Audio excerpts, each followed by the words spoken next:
नमस्कार, आप देख रहे हैं सत्ता की परख। सुप्रीम कोर्ट में लोकसभा चुनावों में ईवीएम और वीवीपैट की पर्ची के 100% मिलान को लेकर चल रही सुनवाई के दौरान याचिकाकर्ता एडीआर की ओर से पेश वरिष्ठ अधिवक्ता प्रशांत भूषण ने कहा कि एक मीडिया हाउस ने ऑनलाइन रिपोर्ट दी है कि ईवीएम की मॉक ड्रिल के दौरान शिकायतें दर्ज कराई गई है। आरोप लगाया गया है कि केरल के कसरगोड इलाके में ईवीएम की मॉक ड्रिल के दौरान 4 ईवीएम में अतिरिक्त बीजेपी के वोट पड़े हैं। इस संबंध में यूनाइटेड डेमोक्रेटिक फ्रंट और लेफ्ट डेमोक्रेटिक फ्रंट ने जिला कलेक्टर से शिकायत की है कि 4 ईवीएम में मॉक ड्रिल के दौरान अतिरिक्त वोट बीजेपी को पड़े हैं। सुप्रीम कोर्ट के जस्टिस संजीव खन्ना ने चुनाव आयोग के वकील मनिंदर सिंह से कहा कि वह इस मामले में जो आरोप लगाया गया है उसे चेक करें। उधर लोकसभा चुनाव के पहले चरण का प्रचार अभियान बुधवार को थम गया।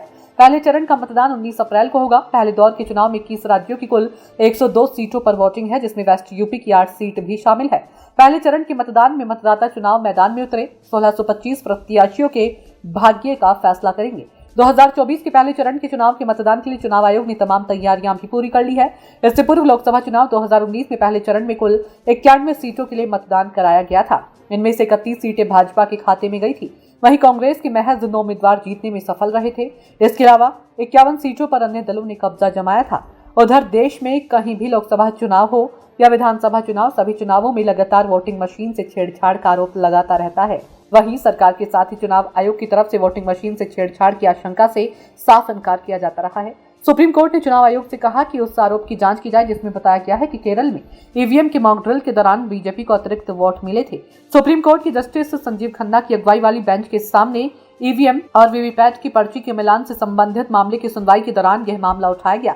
इससे पूर्व भी मध्य प्रदेश के भिंड में 2017 में विधानसभा के उपचुनावों में मॉक ड्रिल के दौरान ईवीएम में भाजपा के पक्ष में गड़बड़ी पाई गई थी, जिसके बाद चुनाव आयोग के निर्देश पर जिला कलेक्टर और एसपी सहित 19 अफसरों को हटा दिया गया था। ऐसे में यह नहीं कहा जा सकता है कि ईवीएम को हैक नहीं किया जा सकता। हाल ही में मध्य प्रदेश में हुए विधानसभा चुनाव को लेकर मध्य प्रदेश निर्वाचन सदन में चुनावी संबंधित शिकायतों का अंबार लगा है। आयोग के पास किसी बड़े अधिकारी से संबंधित मामला रहा तो संबंधित विभाग को भेजा गया। सबसे ज्यादा शिकायतें आयोग के समक्ष ग्वालियर चंबल इलाके से की गई है। पहले चरण के चुनाव में वेस्ट यूपी की सहारनपुर, मुजफ्फरनगर, कैराना, बिजनौर, नगीना, मुरादाबाद, रामपुरवा, पीलीभीत सीट पर 19 अप्रैल को वोट डाले जाएंगे। तो वहीं उत्तराखंड राज्य की टिहरी गढ़वाल, अल्मोड़ा, नैनीताल, उधम सिंह नगर, हरिद्वार व पौड़ी गढ़वाल पर भी मतदान होगा।